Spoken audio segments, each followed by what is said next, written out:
Պարզվում է, ընկեր Եսայանի համեստ եւ բարի դիմակի տակ թաքնված է չար, անխիղճ,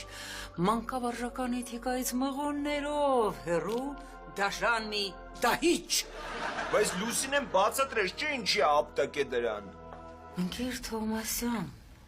երրորդ դասարանցի այդ երեխային դուք դարձրեցիք երրորդ մասի կքանստած ամբարտավան։ Փիսիկ, ինչու ես իր համար կուրծք տալիս։ Ավելի լավ է քո գեղեցիկ կուրծքը պահես ինձ համար։ Տես ես իմը ոնց եմ պահել։ Էլեանորա։